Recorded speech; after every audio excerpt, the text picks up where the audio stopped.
የቆሬ ልጆች የጻፏቸውን 12 ዝማሬዎች አጠናኋቸው። ለየት ይላሉ ከሌሎቹ። የቆሬ ልጆች የእግዚአብሔርን ማንነት፣ የእግዚአብሔርን ትልቅነት፣ የእግዚአብሔርን ማደሪያ፣ በእግዚአብሔር ሕልውና ውስጥ ስለመኖር፣ እግዚአብሔርን ስለመጠማት፣ ከእግዚአብሔር የሚገኝን ጥቅማ ጥቅም ሳይሆን በስፋት የሚተርኩ ዘማሪዎች በዚህ ዘመን የእግዚአብሔርን ሕልውና የእግዚአብሔርን አብሮነት እየተጠማን የምንዘምራቸው ዘማሪዎች ከቆሬ ልጆች የተወሰዱ ዘማሪዎች ናቸው። የቆሬ ልጆች ዘማሬ በባህሪያቸው ኦሆሆ የሚል ስሜት ቀስቃሽ እንቅስቃሴ ተኮር ዝማሬ የላቸው። ይሄን ስጠኝ ያንን ደግሞ ጨምርልኝ የሚል የነጋዴ ዝማሬ የቆሬ ልጆች አያውቁም። ጠላቴን መታልኝ፣ ቀጥቅጥልኝ፣ እኔም ደግሞ ከፊቴ ካሳና የተትረፈረፈ ዘመን አምጣልኝ አይነት ዝማሬዎች እነኚህ በቆሬ ልጆች መዝገበ ቃላት ውስጥ የሉም። እያዩት ያደንቁታል። በእግዚአብሔር ፊት ቁጭ ያለ ከእግዚአብሔር ጋር ብዙ ጊዜ ያሳለፈ የእግዚአብሔርን ክብር ያየ ሰው ዝማሬ ወይንም የእምነት ምላሽ ናቸው የቆሬ ልጆች የሚሰጡት።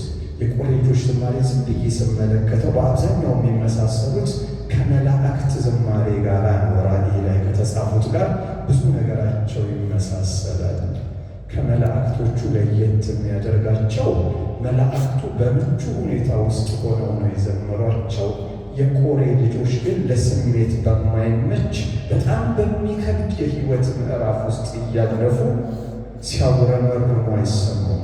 እግዚአብሔር ግን ከችግራቸው ችግሩ ሳይሞላ ጉድጓዱ እያለ እግዚአብሔርን ያደርጉታል። ነገር ሲሳካ ሲመቻች ማመስገን ብርቅ አይደለም።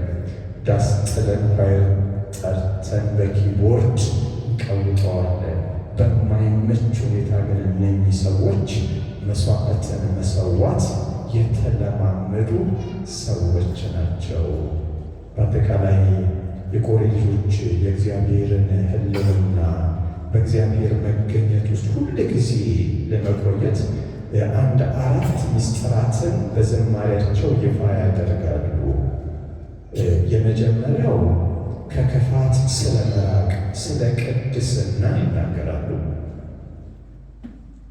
ደግሞ በእግዚአብሔር ማደሪያ ቤት ወይም በቤተ ክርስቲያን ስለ ማዘውተር ይናገራሉ።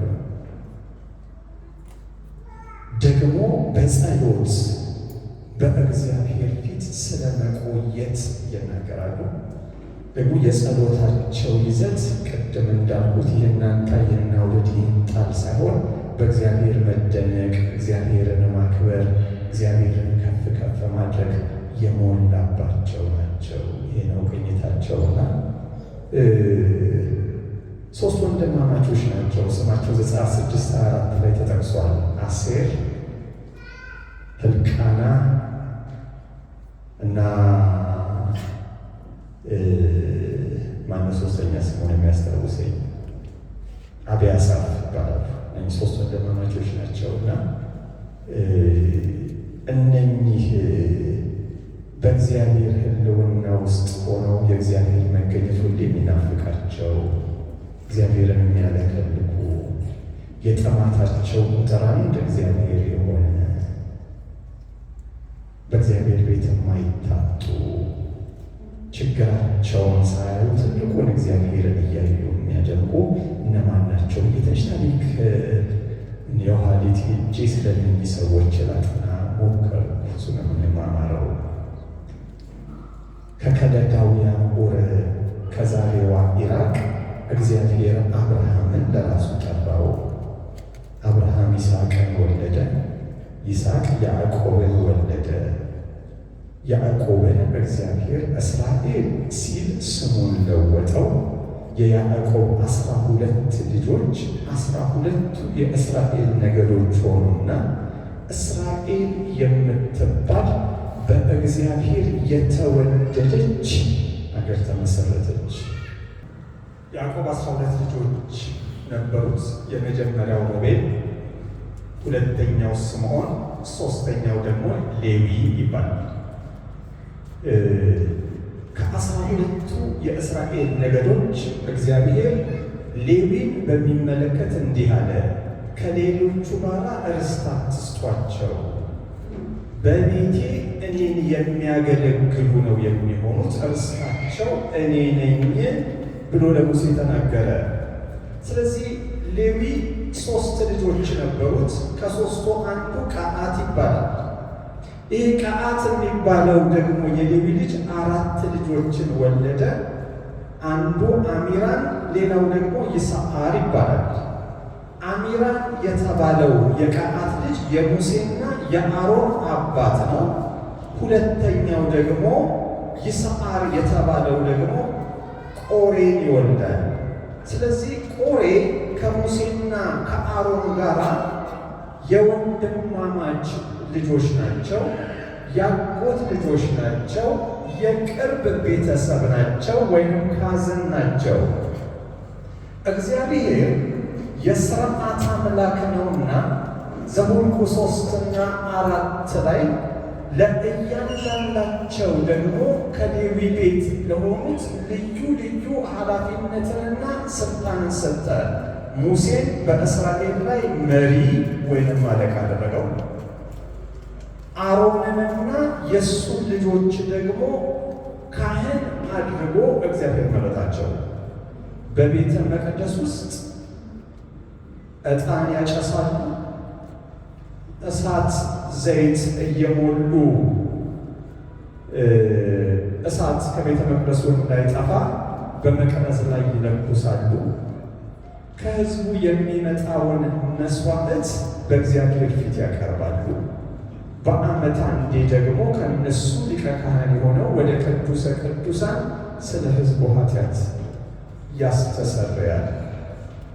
የቆሬ ልጆች ደግሞ ይህ ያልተፈቀደላቸው ምንም ከሌዊ ወገን ቢሆኑ እግዚአብሔር ለቆሬ ልጆች የሰጣቸው ኃላፊነት በምድረ በዳ ታቦቱ ነው ደመናው ሲንቀሳቀስ ካህናቱ ታቦቱን ጠቅልለው ካሰሩት በኋላ መዋዕለ ቅዱሳናት በእግዚአብሔር ቤተ መቅደስ ውስጥ ያሉ መገልገያዎችን ሁሉ በስርዓት ጠቅልለው ካሰሩ በኋላ የቆሬ ልጆች ይጠራሉ።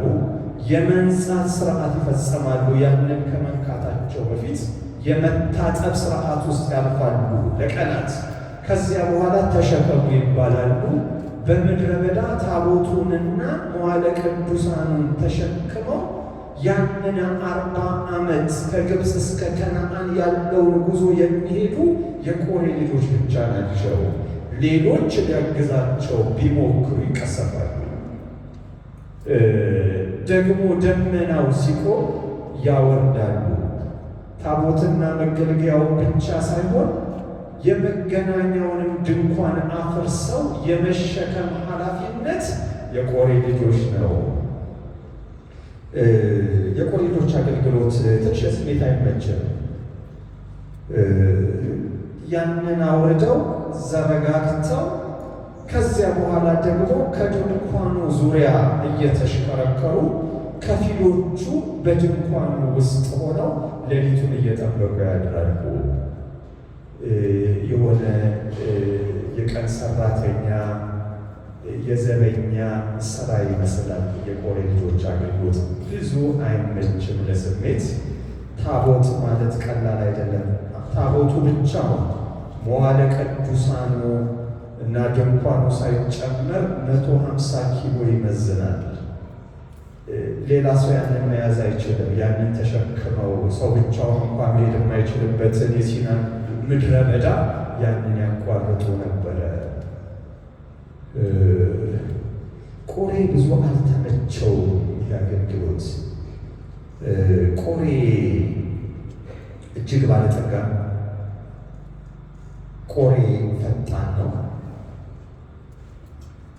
ቆሬ አንደበተ ርቱዕ ነው። ቆሬ ብልህ ነው። ቆሬ ድካሞች ደግሞ አሉበት። በዋናነት ቆሬ ስልጣን ፈላጊ ነው። ቆሬ ሰው እንዲበልጠው አይፈልግም። ቆሬ ከሌሎች ከፍ ከፍ ብሎ መታየት የሚወድ ሰው ነው። ከዚህ የተነሳ ይህ ታሪክ የተፈጠረው ቃዴስ በርኔ በሚባል ቦታ ነውና ይህ ቆሬ ውስጥ ለውስጥ ሰዎችን ማስተባበር ጀመረ። በሙሴና በአሮን ላይ መፈንቅለ መንግስት ለማድረግ ዋና የተባሉ ሰዎችን እየመረጠ ይሄ አንደበተ ርቱዕ እና ባለጠጋ ሰው ብዙ ገንዘብ ለቅስቀሳው እያፈሰሰ ሰዎችን ከሱ ሀሳብ ጋር ይሰበስብ ጀመር። ተሳካለት። አካሄዱ በአብዛኛው ሰይጣን ወደ ምድር ከመጣሉ በፊት ሲሶ መላእክትን ውስጥ ለውስጥ አስቶ ከእግዚአብሔር ዙፋን በላይ ዙፋኑን አድርጎ በእግዚአብሔር ለመመሰል የሞከረውን አይነት አካሄድ ነው የሄደው። ሰይጣን በዚህ ምክንያት እንደተጣለ ከባድ ቀውስ በቆሬ ላይ ይደርሳል። ታሪኩ በዘኍልቍ 16 ላይ ተጠቅሷል። በቅድሚያ ቆሬ ከያዕቆብ የበኩር ልጆች ከሮቤል ልጆች ዳታን፣ አቤሮን እና ኦን የሚባሉ 3 ሰዎችን ያሳምናል። ከነሱ ጋር 4ቱ ማዕከላዊ ኮሚቴ ሆነው እንደገና ሌላ ዙር ቅስቀሳ ይጀምራሉ። ተሳካላቸው። ከ12ቱም ነገዶች ወደ 250 የሚሆኑ የነገድ አለቃ የሆኑ ዝናቸው የተሰማ የተከበሩ በጣም ቁልፍ ሰዎችን እንደገና በሁለተኛ ዙር አሳመኑ። እነሱ ደግሞ ሄደው በሚሊየን የሚቆጠሩ ከነሱ ኋላ ሌሎችን አሳመኑ። ይሄ አመፅ ሳይሆን ስለ ፍትህ የሚደረግ እርምጃ ነው ብለው አሳመኗቸውና ከዚያ በኋላ ያደረጉትን ታሪክ ዘኍልቍ ምዕራፍ 16 እንዲህ ተርከዋል። የሌዊም ልጅ የቀዓት ልጅ የይስዓር ልጅ ቆሬ ከሮቤልም ልጆች ከኤልያብ ልጆች ዳታን፣ አቤሮን የፋሌትም ልጅ ኦን በሙሴ ላይ ተነሱ። ከእስራኤልም ልጆች 250 ሰዎች ከእነርሱ ጋር ወሰዱ። ከጉባኤውም የተመረጡ ዝናቸውም የተሰማ የማኅበሩ አለቆች ነበሩ። በሙሴና በአሮን ላይ ተሰብስበው መጡ። ሙሴ ነው ቆሬ ዋናዎችንና አብዛኛዎቹን እንደያዘ ሲረዳ አንድ ቀን ሁሉን ይዞ ሙሴና አሮን ወዳሉበት ወደ እነሱ ድንኳን መጣ። ለመፈንቅለ መንግሥት እንዲህ አሏቸው፣ ማኅበሩ ሁሉ እያንዳንዳቸው ቅዱሳን ናቸውና እግዚአብሔርን በመካከላቸው ነውና እናንተ እጅግ አብዝታችኋል፣ በእግዚአብሔርን ጉባኤ ላይ ለምን ትታበያላችሁ አሉ ይላል። ይህ የምታዩት ማኅበር ሁሉ ቅዱስ ነው፣ እግዚአብሔርን ለማገልገል የሚበቃ ደግሞ እግዚአብሔር ከእነሱ ጋር ነው። እናንተ ብቻ የቤተ መቅደሱን አገልግሎት ተቆጣጥራችሁ አፍናችሁ ስልጣኑን ይዛችሁት እግዚአብሔር ቁጥር 1 ያለውን ትሑት ሰው ትዕቢተኛ አሉት። ታበያሃል አሉት። እጅግ አብዝታችኋል አሏቸው። ይበቃል፣ ከዚህ በላይ አንታገስም፣ ብዙ ቀይ መስመሮችን አለፋችሁ አሏቸው።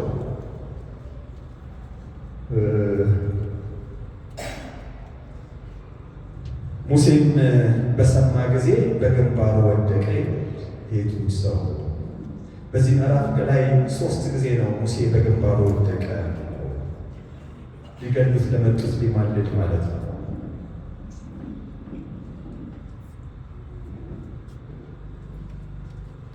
ስሜታዊ ሆኖ የማይገባን እንዳያደርግ የሰው በእግዚአብሔር ፊት ወደቀ፣ ቆየ። ከዚያ ተነሳና እንዲህ አላቸው ለቆሬ ለወገኑ ሁሉ ይላል ቁጥር 4 ላይ ነገ እግዚአብሔር ለእርሱ የሚሆነውን ቅዱስም የሚሆነውን ያስታውቃል፣ የመረጠውንም ሰው ወደ እርሱ ያቀርባል። እንዲሁ አድርጉ፣ ቆሬና ወገኑ ሁሉ ጥናዎቹን ውሰዱ፣ ነገም በእግዚአብሔር ፊት እሳት አድርጉባቸው፣ ዕጣንም ጨምሩባቸው። እንዲህም ይሆናል እግዚአብሔር የሚመርጠው እርሱ ቅዱስ ይሆናል አለ። የሚገርም ነው። ከእነሱ ጋር ሰጣ ገባ ውስጥ አልገባም። ለባለቤቱ ሪፈር አደረገው፣ ላቀው። ይሄን የሚመለከት አይደለም። እግዚአብሔር በዘረጋው ስርዓት ላይ ነው የመጣችሁት። ስለዚህ ነገ ማለዳ ነው ሲደሩበት። በዚህ ጉዳይ ቆም ብላችሁ አንዴ ራሳችሁን ይዩ። ነገ ግን ማለዳ ነው። ካህንን ብላችኋል አይደለም? ቆሬው በሚለጨለጭ ክብረ ክህነት መጥተሃል። እናንተም ደግሞ ካህንን ብላችሁ ይኸው አብለጭልጫችኋል። ጥናችሁን ይዛችሁ ለአሮን ልጆች ብቻ የተፈቀደ ነው። እነዚህ ሰዎች አሰርተዋል። ከገለበጡ በኋላ እንዴት አድርገው ቤተ መቅደሱ እንዲቆጣጠሩት ሁሉ ሰርተዋል። ስራቸው ይዛችሁት ነው። ያንን ከናስ የሰራችሁትን ጠጅ እሳትም ጨቦታንም አድርጉበት፣ ወዝውዙት፣ ሌላውን ሕዝብ ይከተላችሁ። አንተ አሮንም ደግሞ ነገ እሳት ጨምርና ዕጣን አድርጋ አንተም ይዘህና እውነተኛው አምላክ ከማን ጋር እንደሆነ ራሱ ሊለይ። ይሄ ኤልያስ በቀርሜሎስ ተራራ ከ400 የበዓል ነቢያት ጋር እውነተኛው አምላክ በእሳት ይመልስ እንዳለው አይነት ክስተት ነው።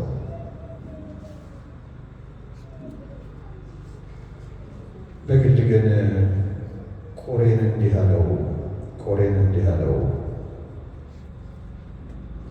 እናንተ የቆሬ ልጆች ስሙ። የእስራኤል አምላክ ከእስራኤል ማህበር የለያችሁ የእግዚአብሔር ማደሪያ አገልግሎት ትሰሩ ዘንድ እንድታገለግሏቸው በማህበሩ ፊት ትቆሙ ዘንድ ወደ እርሱ ያቀረባቸው አይበቃምን አላቸው።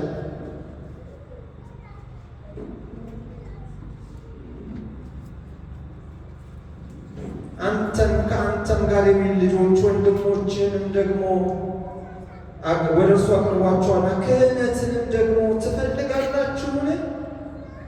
ስለዚህም አንተና ወገን ሁሉ በእግዚአብሔር ላይ ተሰብስባችኋል። በእርሱ ላይ ታጉረመርሙ ዘንድ አሮን ማን ነው?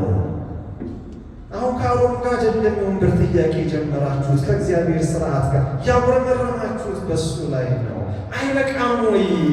ሌሎች እኮ ቤተ መቅደስ አካባቢ ድረስ አይሉም እንኳን ታቦት ሊሸከሙ። እንዴት ቀለለባቸው የአገልግሎት። ለምን ፈለጋችሁ የአሮን ልጆች ክህነት? የሰው ወደ ልቡ አልተመለሰም። በነጋታው እንደተባለው ሕዝቡን ሰብስቦ መጣ። ሙሴ ግን ለነዛ ከሮቤል ነገድ ለተመረጡት ደግሞ መልእክተኛ ላከባቸው። አስቀድሞ የፍቅር የሆነ ሙሴም የኤልያብን ልጆች ዳታንና አቤሮንን እንዲጠሯቸው ላከ ይላል። እስቲ ጥሯቸው፣ ከእነሱም ጋር ልነጋገር አለ። እንዲህ አሉት፣ አንመጣም። በምድረ በዳ ትገድለን ዘንድ ወተትና ማር ከምታፈስሰው ምድር ያወጣህን አይበቃምን? ደግመህ በእኛ ላይ ራስን አለቃ ታደርጋለህን? ደግሞ ወተትና ማር ወደምታፈስሰው ምድር አላገባህንም፣ እርሻና ወይንም አላወረሰንም። የእነዚህን ሰዎች ዓይኖቻቸው ታወጣለህን? አንመጣም አሉ ይላል። የእነኝህ ደግሞ ትንሽ በዛ። ወተትና ማር ወደምታፈስ ምድር ብለህ ያስነሳን ውሸት ነው። አሉና እንደውም ወተትና ማር ከምታፈሰው ከግብፅ ያቺ የባርነት ምድር ብዙ የጮሁባትን እሷ ነች ወተትና ማር የምታፈስ ምድር አሉት። ዓይን ልታወጣ ነው ደግሞ አሁን የምትፈልገው በእኛ ላይ እንደገና አንመጣም አሉት ይላል። ቀጥሎ ያለ ቁጥር እንዲህ ይላል፣ ሙሴም እጅግ ተቆጣ ይላል። ሙሴ ተቆጣ ሲባል ብዙ አልሰማሁም። ይሄ ክፍል ባይኖር ኖሮ ሙሴ ከመላእክት እንደ አንዱ ነው ብዬ ልገምተው እችል ነበረ። ትሕትናው ሳይ እግዚአብሔርን መፍራቱን፣ ለእስራኤል ያለውን ፍቅር፣ ትጋቱን እግዚአብሔር ላጥፋ ሲል እኮ አትነካም እስራኤልን ብሎ ይህ ሁሉ ጉዞ ያመጣው ኮስ ነው። ከእግዚአብሔር ይልቅ ለእስራኤል የሚራራ እስከሚመስል ድረስ ማለት ነው። በምልጃው ሰማይ የመሰከረለት ሙሴ እስቲ ጋ ግን አልቻለም። ሰው ነው ሙሴ እጅግ ተቆጣ ይላልና ከባድ ነው ሙሴ ሲቆጣ። እግዚአብሔርንም እንደዚህ አለው ይላል፣ ወደ ቁርባናቸው አትመልከት፣ እኔ ከእነርሱ አንድ አህያ ስንኳ አልወሰድኩም፣ ከእነርሱም አንድ ሰው አልበደልኩም አለው ይላል። አቤት አቤት አቤት!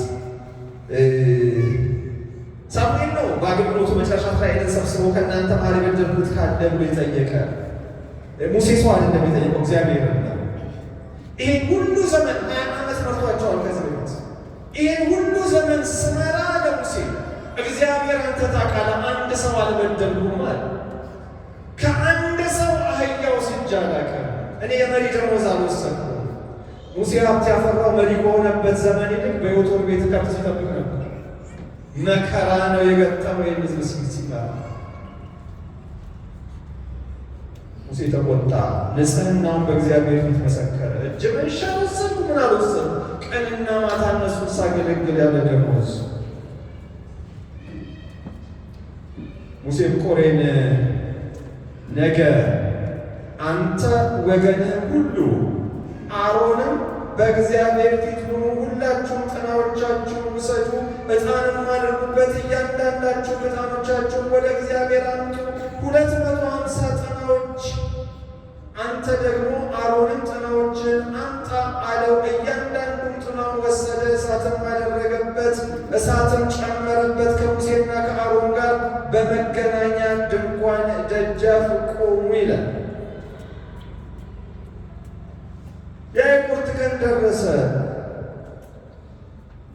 ቆሬ ሊቀ ካህን መስሎ ፊት እየመራ 250 የካህን ልብስ ለብሰው ለነሱ የማይፈቀድን ዕጣን እየወዘወዙ በሚሊዮን የሆነ ሕዝብ አጅቧቸው። ያስፈራል አመጣጣቸው፣ ያስፈራል አመጣጣቸው። የሁላችሁ ወገኖቼ ዲሞክራሲ በእግዚአብሔር ቤት እግዚአብሔር ከብዙሃን ጋር አይቆምም። ከተመረጡ ታላላቆች፣ የሕዝብ አለቆች፣ ቪአይፒ ምናምን ብርቅዬ ምናምን የሚባል በእግዚአብሔር ቤት እግዚአብሔር ከእውነት ጋር ከዘረጋው ስርዓት ጋር ከሾማቸውና ከቀባቸው ጋር የሚቆም አምላክ ያስፈራል አመጣጣቸው። እዚህ ጋር አሮን እየወዘወዘ ቆሟል።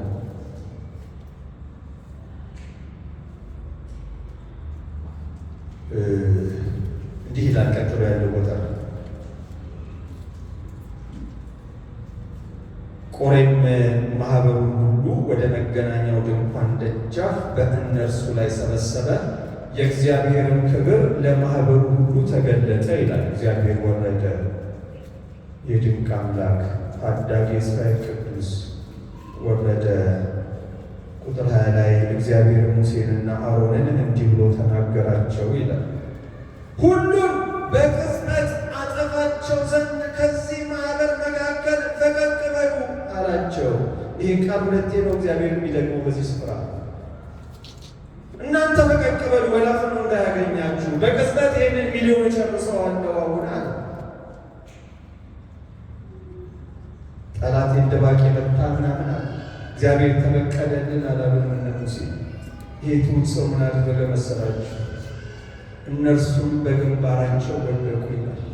እንደገና ለዚህ ሕዝብ ሊማልዱ ሁለተኛ በግንባራቸው ወደቁ። አትነካም አሉት እግዚአብሔር። ያጠፋው አንድ ሰው ነው፣ ሚሊዮን አይቀጣም። ስለ ጥቂቶች ብዙዎች ዋጋ አይከፍሉም። አይሆንም፣ አትነካም እስራኤልን አሉ እነዚህ ሰዎች። በግንባራቸው ወድቀው አምላክ ሆይ አንተ የሰው ሁሉ ነፍስ አምላክ፣ አንድ ሰው ኃጢአት ቢሰራ አንተ በማህበር ሁሉ ላይ ትቆጣለህን አሉት ይላል። ምልስ እግዚአብሔር የሕዝቡን ምልጃ ረግጦ ሊሄድ የማይችል ቆመ እና እንዲህ አለ እግዚአብሔር። እሺ ጥቂቶች ናቸው ብላችሁ እናላለን። እሺ እግዚአብሔርም እንዲህ ብሎ ተናገረው፣ ከዳታን ከቆሬ ከአቤሮንም ማደሪያ ዙሪያ ፈቀቅ በሉ ብለሽ ለሕዝቡ ንገረን። እሺ ሕዝቡ ራሱን ይለይ፣ ከእነኚህ ሰዎች ጋር አልሆንም የሚል ሰው ይለይ። እሺ በቃ ለይቻ ጠፋለሁ አለው። ያከባድ ጊዜ ነበረ። ከአራቱ የማዕከላዊ ኮሚቴ አባላት ከሮቤል ወገን የነበረው ኦን የተባለው ሰው እኔ ይቅርብኝ አለ። በዚህ መሰባሰብ ውስጥ እግዚአብሔር የለም ብሎ ከነ ሙሴ ጋር አበረ። ጌታ ይመስገን። ሦስቱ የቆሬ ልጆች አሴር፣ ሕልቃናና አብያሳፍ አባታቸውን፣ እናታቸውን፣ አጎት አክስቶቻቸውን፣ ዘመዶቻቸውን ቆሬ ከሰበሰባቸው ከሚሊዮኑ ከ250 ይቅርብን፣ እኛ ከእግዚአብሔር ጋር በልዩነት እንቆማለን ብለው ከሙሴ ወገኑ። እንዲሁ ጥቂት ሰዎች እነርሱን ተከተሏቸው።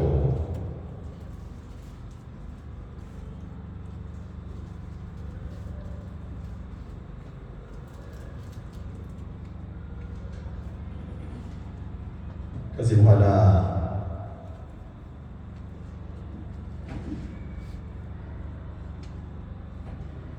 ሙሴም ተነስቶ ወደ ዳታንና ወደ አቤሮን ሄደ። የእስራኤልም ልጆች ተከተሉት።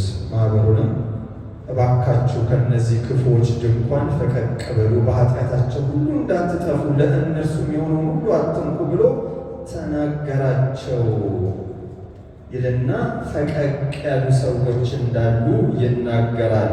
ሙሴን ሰምተው ዳታን፣ አቤሮን ሴቶቻቸውና ልጆቻቸው ሕፃናቶቻቸውን ወጥተው በድንኳኑ ደጃፍ ቆሞ ሙሴም አለ ይላል። ሙሴ በቁጣ ውስጥ ነው ያለው። እንዲህ አለ ሙሴ። እንደ ሙሴ አይነት ሰው ሲቆጣ አያምርበትም፣ ሲማልድ እንጂ። ግን ተቆጣ። አፈሙዙን ወደ ሕዝቡ አዞረው። እንዳታዞሩሽ ወገኖች፣ ምንም ቢያስቀይሟችሁ በሰው ላይ ቃል አታውጡ። የሚባርክም የሚረግምም ቃል በአንደበታችን ስላልኖረ እግዚአብሔር ማለት ነው። ሙሴ እንዲህ አለ፣ ይህን ሥራ ሁሉ አደርግ ዘንድ እግዚአብሔር እንደላከኝ እንጂ ከልቤ እንዳይደለ በዚህ ታውቃላችሁ። እነዚህ ሰዎች ሰው እንደሚሞት ቢሞቱ ወይም እንደ ሰው ሁሉ ቢቀሰፉ እግዚአብሔር አላከኝም። እግዚአብሔር አዲስ ነገር ግን ቢፈጠር አለ ሰው ከዚህ በፊት እንደሆነው እሳት ከሰማይ ወርዳ እንደምትበላው፣ አማሌቅ መጥቶ እንደሚበላው፣ እባብ መጥቶ ነድፎ እንደጣላቸው ዘመን ጎርፍ እንደሚመጣው እንደዛ ቢመቱ እግዚአብሔር እኔን አላከኝም። ግን አዲስ ነገር እግዚአብሔር ቢፈጠራ ያገዳደል ፈጠራ። ሙሴ እንደውም ራሱ ተናገረ ያንን ፈጠራ። የሚገርም ሰው ነው። እግዚአብሔር ግን አዲስ ነገር ቢፈጠር ምድርም አፏን ከፍታ ለእነርሱም ያለውን ሁሉ ብትውጣቸው በሕይወታቸው ወደ ሲኦል ቢወርዱ ያን ጊዜ እነዚህ ሰዎች እግዚአብሔር እንደናቁ ታውቃላችሁ አለ። ቁጥር 31 ላይ እንዲህም ሆነ ይልና ይህንንም ቃል መናገር በፈጸመ ጊዜ ይላል እግዚአብሔር ጠበቀው። ሙሴ ልክ ሲጨርስ ምድሪቱ መሬት ተሰነጠቀ፣ ምድሪቱም አፏን ከፍታ እነርሱም ቤተሰቦቻቸውን ለቆሬም የነበሩትን ሁሉ ዕቃዎቻቸውን ሁሉ ዋጠቻቸው። እነርሱም ለእነርሱ የነበረ ሁሉ በሕይወታቸው ወደ ሲኦል ወረዱ። ምድሪቱም ተዘጋች፣ ከጉባኤውም መካከል ጠፉ ይላል። ኤርታሌ ሆነ፣ ተሰነጠቀች ምድር ከነ ንብረታቸው። እኔ ምን አለ ለቆሬ ልጆች ንብረቱን ቢተወው ብያሰብ፣ እግዚአብሔር አልፈለገም። ከነ ንብረቱ ያባለጠጋ ቆሬ ሚስቱም የነዛም የዳታንና አቤሮን ከነ ሕፃናት እንኳ ሳይቀሩ ይላል ከነ ሕይወታቸው ወደ ሲኦል የገባ በመጽሐፍ ቅዱስ ያየሁት ይህም ቤተሰብ ነው። ምናልባት ወደ 50 ይገመታሉ። ገቡ፣ ምድር ተዘጋች ይላል የእግዚአብሔር ቃል።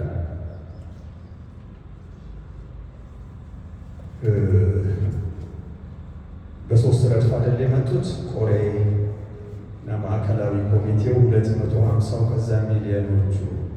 ስለ ሚሊዮኖቹ ሲናገር እንዲህ ይላሉ። በዙሪያቸውም የነበሩ የእስራኤል ልጆች ሁሉ ከጩኸታቸው የተነሳ ምድሪቱ እንዳትውጠን ብለው በረሩ። ደስ ይለኛል የበረሩ የሚለው ቃል። ለመጀመሪያ ጊዜ እስራኤላውያን ደመናው ሳይንቀሳቀስ የተንቀሳቀሱበት ጊዜ የት እንደሚሄዱ እንኳ ሳያውቁ ስለሱ በኋላ ይታሰብበታል። አሁን ምድር ተሰንጥቃ እንዳትወጣ መጥፋት ነው ብለው ባገኙት አቅጣጫ በረሩ ይላል። እሳትም 250 ፈዘው እየወዘወዙ ነው ጥናውን። እሳትም ከእግዚአብሔር ዘንድ ወጥታ ያጥኑ የነበሩትን 250 ሰዎች በላች ይላል። አደቀቀቻቸው 250። እግዚአብሔር ሙሴን ተቆጡ፣ ሕዝቡን የሚያስጥል አልነበረም። ቀጥሎ እንዲህ ይላል። እግዚአብሔር ሙሴን እንዲህ ብሎ ተናገረው፣ ለካህኑ ለአሮን ልጅ ለአልዓዛር እንዲህ ብለን ንገረው፣ ተቀድሰዋልና ጥናዎቹን ከተቃጠሉት ዘንድ ውሰድ፣ እሳቱንም ወደ ውጭ ጣለው። በኃጢአታቸው ሰውነታቸው ያጠፉትን የእነዚያን ሰዎች ጥናዎች ጠፍጥፈህ ለመሠዊያ መለበጫ አድርጋቸው፣ በእግዚአብሔር ፊት አቅርበዋቸዋልና የተቀደሱ ናቸው፣ ለእስራኤልም ልጆች ምልክት ይሆናሉ ይላል። ይሄ እግዚአብሔር የማይከስር ነጋዴ ለክብሩ ሊጠቀምበት ወደደ። ይህንን ትዕይንት እነዚህ 250ዎች በአመፅም ቢሆን በእግዚአብሔር ፊት አቅርበዋቸዋልና እነሱ የያዟቸው ከነሐስ የተሰሩ ጥናዎች የተቀደሱ ናቸው። ስለዚህ ጠፍጥፋቸው፣ እሳቱን አውጣና ጠፍጥፋቸው። ከዚያ አዳራሹ የቤተ መቅደሱ የውጨኛው ክፍል ሕዝቡ በየሰንበቱ ሲመጣ የሚያዩ መስዋዕት የሚቀርብበት መሠዊያ አለ። እሱን ከላይና ከስር ለብጥበት። እስራኤላውያን ሲመጡ በየሰንበቱ ያያሉ። ምልክት ነው። እግዚአብሔር በዘረጋው ስርዓት፣ እግዚአብሔር በቀባቸው ላይ በሚነሱት ላይ እግዚአብሔር ምን ያደርጋል? የቆሬም ልጆች ያንን መሠዊያ ተሸክመው ሲሄዱ ያንን እያሰቡ አባታቸው የሰራውን ነገር እንዳይደግሙት መታሰቢያ እንዲሆን እግዚአብሔር በዚህ መልክ ጠፍጥፈህ ለማስተማሪያ አድርግልኝ አለው። ቁጥር 41 ላይ እንዲህ ይላል፣ በነጋው የእስራኤል ልጆች ማኅበር ሁሉ መጡ ይላል ወደ ሙሴና አሮን። በጣም የሚገርም ነው። ይሄ ደግሞ ይሄ ትናንት ሆኖ እነኛ የበረሩ እስራኤላውያን ተሰባስበው በነጋታው ሙሴና አሮን ላይ መጡ። የጠበቅኩት በእግዚአብሔር ፊት ንስሐ እንዲገባላቸው እንዲማልድ፣ እነርሱንም ይቅርታ ይጠይቃሉ። በድለናል ይላሉ፣ ያየነው ይበቃናል ይላሉ ብዬ ጠብቄ ነበር። ግን እንዲህ አሉት፣ እናንተ የእግዚአብሔርን ሕዝብ ገድላችኋል ብለው በሙሴና በአሮን ላይ አጉረመረሙ። ያው ሰው ሞቶማ ትናንት 300 ከኛ መሃል አለቀም ብለው እንደገና ሊበቀሉ ነው ለቅሶ ትተው የመጡት። እናንተ ናችሁ ያጠፋችኋቸው እነዚህ ሰዎች አሏቸው። ሙሴ ደነገጠ። እንዲህ ይላል፣ አያቸው ሙሴ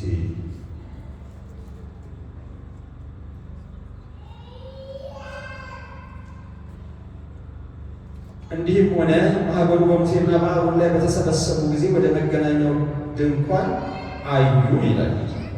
ሁሉም ለክፉም ለደጉም መገናኛ ድንኳኑን ቀና ብለው ሲያዩ እነሆ ደመናው ሸፈነው፣ የእግዚአብሔርም ክብር ተገለጠ ይላል። ለሚታመኑት ጋሻ የሆነው እግዚአብሔር እንደገና መጣ። ሙሴና አሮን ወደ መገናኛው ድንኳን ፊት ወጡ። ሌላ ነገር ሊከሰት ነው። ቀድመው ወጡ። አሁንም እግዚአብሔር ክፉ እንዳያደርግባቸው ለመከላከል እግዚአብሔር ሙሴን እንዲህ ብሎ ተናገረው። ከዚህ ማኅበር መካከል ፈቀቅ በሉ፣ እኔም በቅጽበት አጠፋቸዋለሁ አለ እግዚአብሔር። ተቆጣ። ዳግም እግዚአብሔር ይቆጣል። እግዚአብሔር እየተወደደ የሚፈራ አምላክ ነው። እጁ ያማል፣ ለስላሳ አይደለም እንደ እናት እጅ። ሲመታ ያማል እግዚአብሔር። በእግዚአብሔር እጅ ለክፉ መውደቅ ከባድ ነው።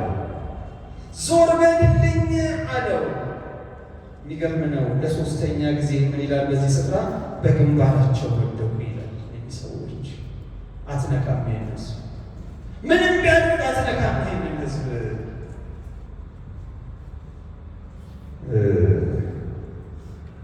እግዚአብሔር ሉዓላዊ አምላክ። የኔና የእናንተ ስራ መማለድ ወገኖቼ፣ የሚጠሉን እንጂ የምንጠላቸው ሰዎች የሉ። ሰምታችሁ ነበር? ክርስቲያን የሚጠላው ሰው የሚጠሉት ግን ይኖራል። ባለጋራችሁ ተብሎ መጽሐፍ ቅዱስና የሰጠው ጥራት አንድ ብቻ ነው፣ ዲያብሎስ። የሚያሳድዱንን እንኳን መመረቅ ነው። እኔና እናንተ የተጠየቀ ነው። የኔና የእናንተ ስራ መማለድ ነው። እግዚአብሔር ግን ሉዓላዊ ነው። የእኛን ምልጃ አልፎ የወደደውን ማድረግ ይችላል። ዳግም ወደቁ፣ ስለዚህ ሕዝብ ማለዱ። እንዲህ ይላል ሙሴ። እግዚአብሔር ምልጃቸውን አልፎ ሕዝቡን መግደል እንደጀመረ ተረዳ። ከእግዚአብሔር ዘንድ መቅሰፍት እንደተቆረጠ። ስለዚህ እንዲህ አለው አሮን፣ ተነስ፣ ጥናህን ውሰድ፣ ከመሠዊያው እሳት አድርግበት፣ ዕጣንም ጨምርበት፣ ወደ ማኅበሩ ፈጥነህ ውሰደው፣ አስተሰርይላቸው፣ ከእግዚአብሔር ፊት ቁጣ ወጥቷል፣ መቅሰፍትም ጀምሯል አለው ይላል። ፍጠን፣ በቃ ተነስ፣ አሁን እግዚአብሔር አልፎ መግደል ጀምሯል። እሳት ጨምርና ዝም ብለህ ግባ ሞት ውስጥ። እስቲ ገድልህ እንደሆነ እናያለን። ይገርም ምልጃ ነው። ከፍ ያለ የምልጃ ስርዓት ነው። ሄዳ እንዳለው አደረገ። የአሮን የተባለ የእግዚአብሔር ሰው መሀል ሲቆም መቅሰፍቱ መጣና አሮንን ገድሎ ማለት አልቻለም። ይገርም ነው። ተከለከለ። እዚያ ጋር ቆሞ መቅሰፍቱ። እግዚአብሔር ይመስገን። አሮንም ሙሴን እንደተናገረው ጥናውን ወስዶ ወደ ጉባኤው መካከል ወጣን ነው። መቅሰፍቱ በሕዝብ መካከል ጀምሮ ነበር። ዕጣንም ጨመረ፣ ለሕዝቡ አስተሰረየላቸው። በሙታንና በሕያዋን መካከል ቆመ፣ መቅሰፍቱም ተከለከለ። በቆሬም ምክንያት ከሞቱት ሌላ በመቅሰፍቱ የሞቱት 14,700 ነበሩ። አሮንም ወደ ሙሴ ወደ መገናኛው ድንኳን ደጃፍ ተመለሰ፣ መቅሰፍቱም ተከለከለ ይላል። እግዚአብሔር ይመስገን። 14,700 ተገደሉ። ትናንትና ወደ 300 በአጠቃላይ ወደ 15,000 የሚሆን እስራኤላዊ በቃዴስ በርኔ ጠፋ። የቆሬ ልጆች ታሪክ የሚቀጥለው ከዚህ በኋላ። የቆሬ ልጆች ከዚህ አደጋ የተረፉ ናቸው።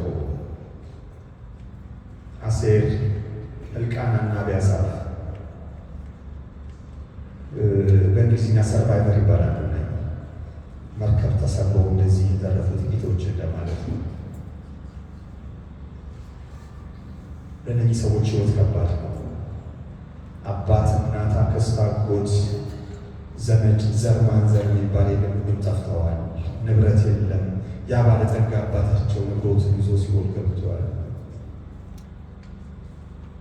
ጓለማውታ ወይም ኦርፋን ይባላል። እንዲህ አይነት ልጆች ያ ብቻ አይደለም። ማህበረሰቡ የሚሰጣቸው ስጠው አይደለም። በእናንተ አባት ጦስ ነው የደረሰብን እያለ ዓይንህን ላፈር ይላቸዋል ማህበረሰቡ።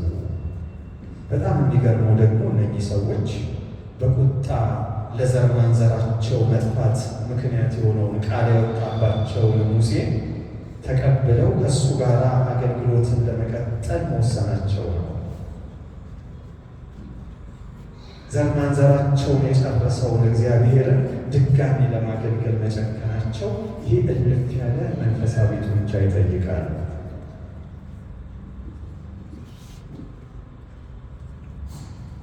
ክስ አለባቸው ከውጭም ከውስጥ ነው። አምላኬ የት አለ ብለው አስጨነቁኝ ይላሉ መዝሙር 42 ላይ ሲናገሩ እነዚህ ሰዎች።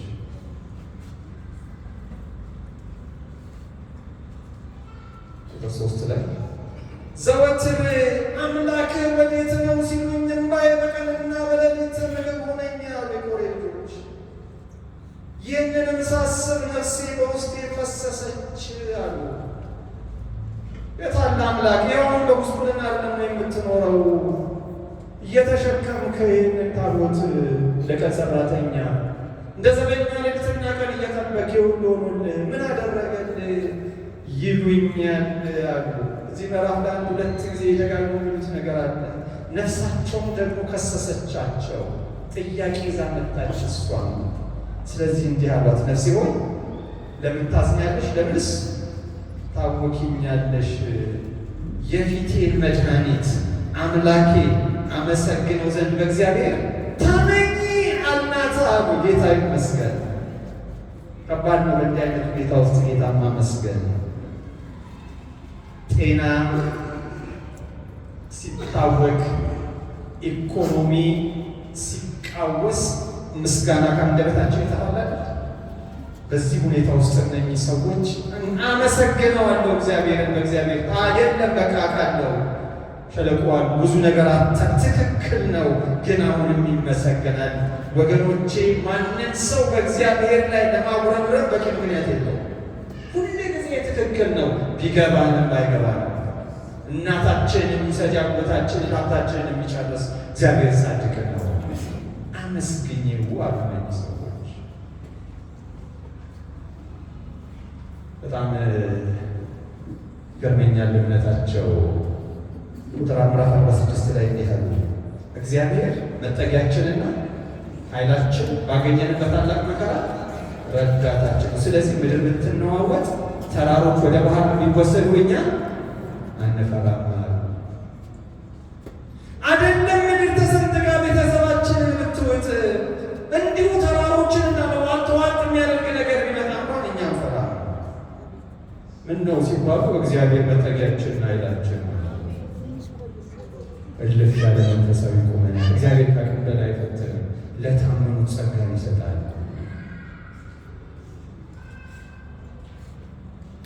መዝሙር 1 ማን እንደጻፈው አልተጻፈም፣ ግን ብዙ የሥነ መለኮት አዋቂዎች የቆሬ ልጆች የጻፉት መዝሙር ነው ይላል።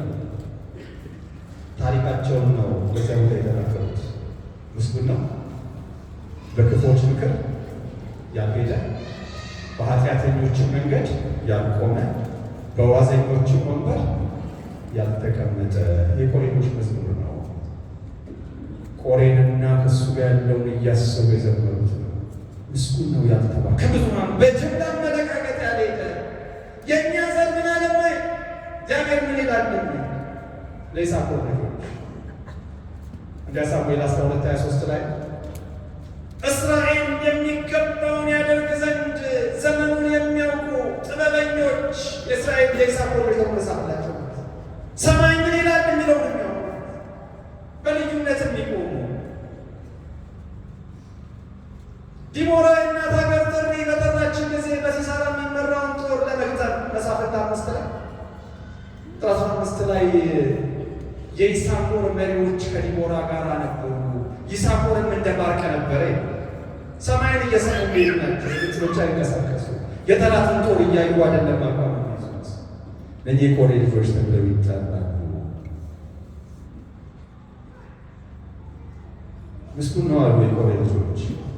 ሲደመድሙ ምን አሉ መሰላችሁ? እግዚአብሔር የጻድቃንን መንገድ ያውቃልና የክፉዎች መንገድ ግን ትጠፋለች አሉ። መዝሙር 1 ላይ ሲናገር ይህን አይተናል። በዘመናችን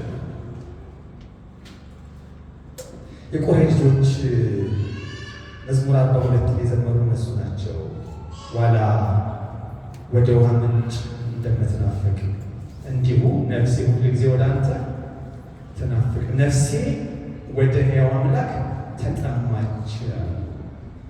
ዋላ ትንሽ ላጠናት ሞከርኩችን እንስሳ ስትጠማ ከሌሎች እንስሶች ትለያለች። ጥም ሲያቃጥላት የራሷን ስርዓት ታጥፋለች፣ ፕሮቶኮል አትጠብቅም።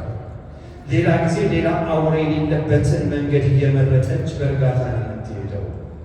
ከተወሰነ በላይ ጥም ሲያቃጥላት ግን ዋላ ወደ ላይ ትዘልና ወደፊት ትወረወራለች። እንደ ንስር ያደርጋታል። አቋራጭ አትፈልግም። ሜዳውን እየበጠሰች ነው የምትሄደው። አንበሳ አለ ይሁን በቃ በጥማት ከመሞት በአንበሳ መሞት ይሻላል የሚል አቋም አላት። በእሷም የተመሰሉት ልዩ ሰዎች ዋላ ወደ ውሃ ምንጭ እንደምትናፍቅ እኔ አንተን የምናፍቀው እግዚአብሔር ሆይ ሁል ጊዜ የምትረበኝ አንተ ነህ። አዳራቸው እኮ እዛ ነው። አብሮት እያሉ እግዚአብሔር ይናፍቃቸዋል። ህልውናው ያስለከለካቸዋል። ሌላ ቀጥሎ ያለው ክፍል ነፍሴ ወደ ሕያው አምላክ ተጠማች ይላል። የተጠማች ትች አማርኛው ቃል ፓንት አረገ ይችላል። እንግሊዝኛው ፓንቴ ውሻ በጣም ሲጠማ ከዛ በኋላ ደግሞ ያብዳል። ውሻ ያብዳል። አፉን ይከፍትና ምላሱን አውጥቶ በጣም ያለቀልቃል ወደ ላይ። ካላገኘ ያብዳል። እንደዚያ ነው የሚለው የቆሬዎቹ ግን ያሉት በቃ ሌላ አብድ ነው። አንተን ካላገኘ በመገኘት ውስጥ አልችልም። ያንተ መገኘት በሌለበት ነገር ውስጥ መመላለስ አልችልም። ነፍሴ ምን የተጠማችው ይላሉ ሰዎች። ቆሬ ልጆች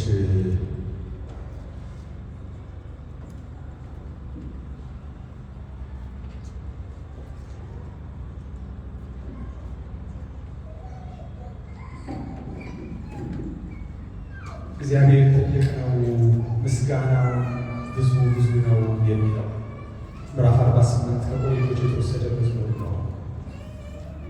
እግዚአብሔር ትልቅነቱን እያሰቡ ያደናንቁታል። ምዕራፍ 47 ላይ እንደውም ከራሳቸው አልፎ ሌሎችን ለአምልኮ ይጋብዛሉ። ዘምሩ ለአምላካችን፣ ዘምሩ ለንጉሳችን ዘምሩ፣ እግዚአብሔር ታላቅ አምላክ ነውና በማስተዋል ዘምሩ። እንደውም ሲጀምሩ እንዲህ ይላል፣ አሕዛብ ሁላችሁ እጆቻችሁን አጨብጭቡ፣ በደስታ ቃል ለእግዚአብሔር እልል በሉ ይላል። ይጋብዛል። ሰዎች ገባዋል። ልጄ ቤተሰቤን ጨርሶ ላውጨር ጥፋት ሄደዋል። እግዚአብሔር ግን ጻድቅ ነው አልቀንስም አሁንም ይላሉ እነዚህ ሰዎች።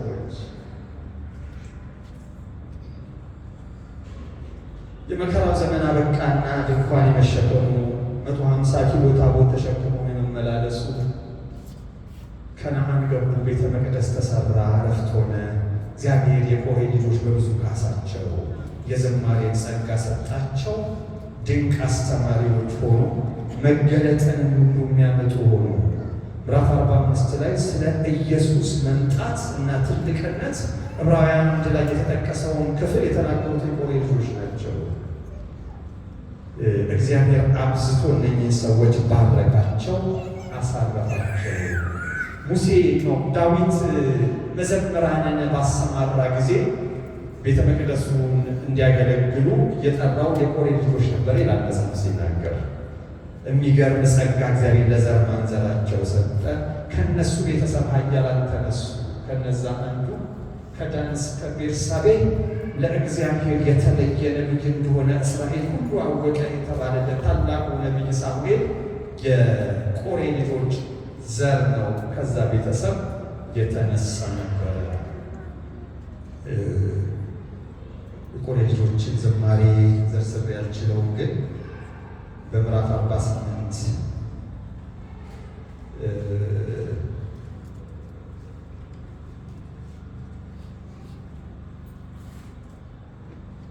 በአንድ ዘማሪያቸው ነው ጨርሰው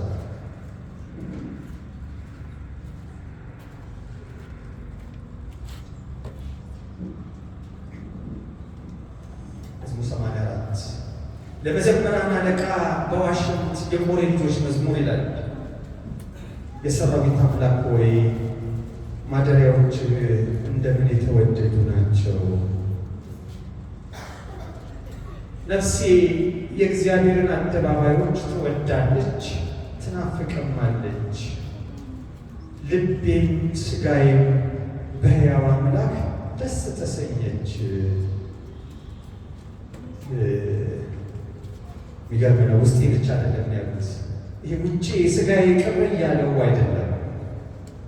ነፍሴም ሥጋዬም መንፈሴም ሁለንተናዬ በማደሪያ ደስ ይለዋል። ውሎ አዳራቸው እዛ ነው፣ ያደንቃሉ። እንደኛ የታደለ ማን አለ? በእግዚአብሔር መገኘት ውስጥ ያለ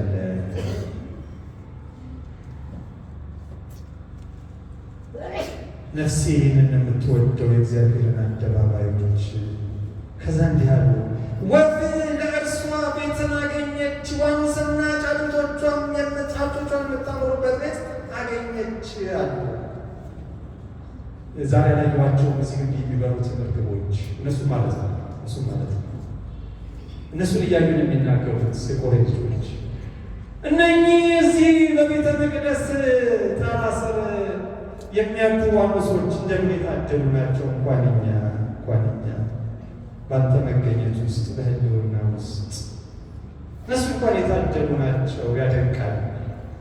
ያደንቃሉ የቆሬ ልጆች። የሰራዊት አምላክ ንጉሴም አምላኬ ሆይ እርሱ መሠዊያህ ነው እና ሦስት አካላትን ያመሰግናሉ ወይም ይባርካሉ። በቤትህ የሚኖሩ ሁሉ የተመሰገኑ ናቸው፣ ለዘላለም ዓለም ያመሰግኑሃል። አቤቱ እርዳታው ከአንተ ዘንድ የሆነለት በልቡም የላይኛውን የሚያስብ ሰው ምስጉን ነው። በቤትህ የሚኖር ከእግዚአብሔር መሃል የማይታጣ እንዳይቀለባችሁ ወገኖቼ፣ የቅዱሳን አንድነት፣ የቤተ ክርስቲያን ኅብረት ምክንያት የፈለጋችሁ አትቅሩ። የትኛውም ሚዲያ የተካው የተመሰገኑ ናቸው። በቤትህ የሚኖሩ የማይታጡ በልባቸው የላይኛውን ነገር የሚያስቡ ረድኤት ደግሞ ከሰማይ ከአንተ ዘንድ የሆነላቸው ሰዎች የተመሰገኑ ናቸው ይልና በልቅሶ ሸለቆ በወሰነው ስፍራ የሕግ መምህር እንዲህም አይነት ቦታ በረከት ይሰጣል። ሸለቆ የሚሆን እግዚአብሔር ካለበት በረከት አለ እያሉ ይናገሩና በጣም የሚገርም ነገር ቁጥር 10 ላይ ይላሉ፣ ከአእላፋት ይልቅ በአደባባዮች አንዲት ቀን ትሻላለች አሉ። 10,000 ማለት ነው። 10,000 ቀን በዓመት ሲሰላ 30 ዓመት ነው። 30 ዓመት በዛኛው ቀበሌ እዚህ አስረሽ ምቹ ከሚባለው ማህበረሰብ ጋር ከማሳለፍ አንድ ቀን በቤት ከህዝብ ጋር ይሻላል።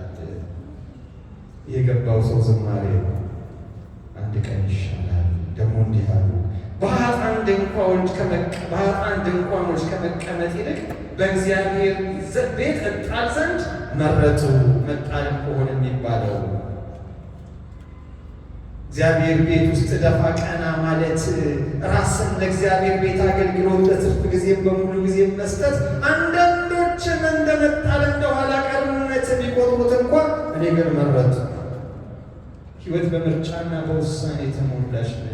በቂ ምክንያቴን አልፌ ከእግዚአብሔር ጋር በቤቱ ለማሳለፍ ሲደመድሙ እንዲህ አሉ፣ እግዚአብሔር በቅንነት የሚሄዱትን ከመልካም ነገር አያሳጣቸውም። የሰራዊት አምላክ ሆይ በአንተ የታመነ ሁሉ ምስጉን ነው። ወገኖቼ ዛሬ የሚረባችሁ ምንድን ነው? መታለቀልቁለት የጸሎት ርዕሳችሁን ያጣበበ አይምሯችሁን የያዘ የጌታ አብሮነት ነው ወይስ ከጌታ የሚገኝ ጥቅም በጥቅም? ምን ያልተናፍቁታላችሁ? በእግዚአብሔር ሕልውና ውስጥ መሆን የእግዚአብሔርን አብሮነት ክብሩን ማየት ምን ይረባችኋል? ክርስትና የሚጣፍጠው ያኔ ነው። ክርስትና የሚጣፍጠው ያኔ ነው።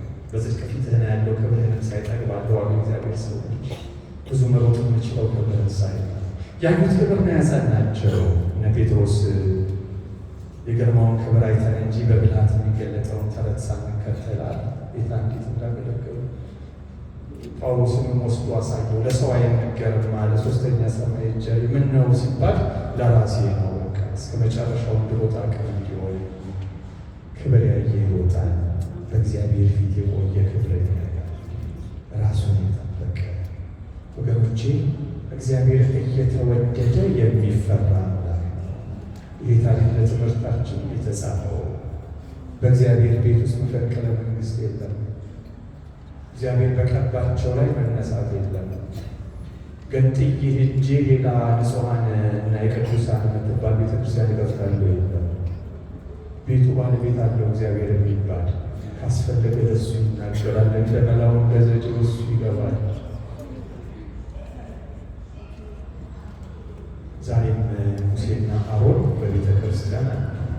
እግዚአብሔር የሾማቸው የቀባቸው ያስነሳል። ቢቀድሙ ቢጠብሩ ተሰርተው ያላል እንደ ሙሴ አንዳንድ የሚያበላሹ ቢሆን አሉ። ግን በእነሱ ላይ መነሳት አይፈቀድም። እግዚአብሔር የሰጠን አገልግሎት አይቅለልብን። ታማኝ ሆነን በእሱ እግዚአብሔር እናገልግል። ከወደደ እሱ ያበዛዋል። ያለ ሰሜን አጥቢያ ያለው አንድ አባት አገልግሎታቸው ብሎም ይለኛል።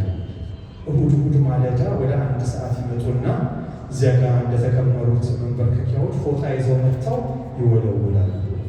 የሚመጣ ሰው ከነሱ እየወሰደ ይሄ ነው አገልግሎታቸው። ገጠር አንድ ሰው አውቃለሁ፣ አብሮኝ ያገለግል የነበረ ለ5 ዓመት የሰው በጣም ገጠር ያለች ቤተክርስቲያን አንዳንዶቻችሁ ታውቁታላችሁ። ማቴዎስ ይባላል ያሰው በጣም ገጠር ያለች ቤተክርስቲያን ግድግዳዋ ጭቃ መሬቷ አፈር የሆነች ቸርች ውስጥ ነበረ የነበረውና የዚህ ሰው አገልግሎት እሑድ ማለዳ ጉባኤው ሲመጣ አዋራው እንዳይጎል ከወንዝ ውሃ ቀድቶ ቤቱን መጥረግና ያንን መደምደም ወንበሮቹን ደግሞ ማጽዳት ነበረ። ማለዳ ስለማይበቃው ቅዳሜ እዛች አግዳሚ ላይ እያደረ ከወንዝ ውሃ እያመጣ ነበረ የሚቀዳውና እግዚአብሔር ታላቅ ነቢይ አድርጎ አስነሳው። ሰው በጥቂት ታምኗልና እኔ እንደሱ አይነት የእግዚአብሔር ኃይልም መገለጥም የሚገለጥበት ሰው በታሪክም በመጽሐፍም አላየም። ይኸው ያውቀዋል፣ ምስክር ነው። የሚገርም አድርጎ እግዚአብሔር አስነሳው። ታራስ ቢሊ ግራሃም በ80 ዓመት አገልግሎታቸው ለ215 ሚሊዮን ሰው ወንጌል አድርሰዋል። በ185 አገሮች ዞረው በአካል አገልግለዋል። ወደ 80 ለሚሆኑ የአገር መሪዎች ጃንሆይን ጨምሮ በአካል ወንጌልን ሰብከዋል። ይህ ሰው በአገልግሎታቸው መጨረሻ ጥያቄ ተጠየቁ። ካሳለፉት ጊዜ እጅግ ደስ የሚያሰኘው የትኛው ነበረ ተባሉ። ነፍሳት ሲድኑ አላሉ። ከነገስታቶቹ ጋር ያሳለፉት አላሉ። በግሌ በእግዚአብሔር ሕልውና ውስጥ በፊቱ ወድቄ እግዚአብሔርን ያመለኩት ከእሱም መሬትን የተቀበልኩባቸው እነዛ ጊዜያቶች ናቸው። ለእኔ ምርጥ ጊዜ በዘመን ይመላቸዋል። እንዲህ አይነቱን ጊዜ እግዚአብሔር ያብዛለን። ጸልያለን።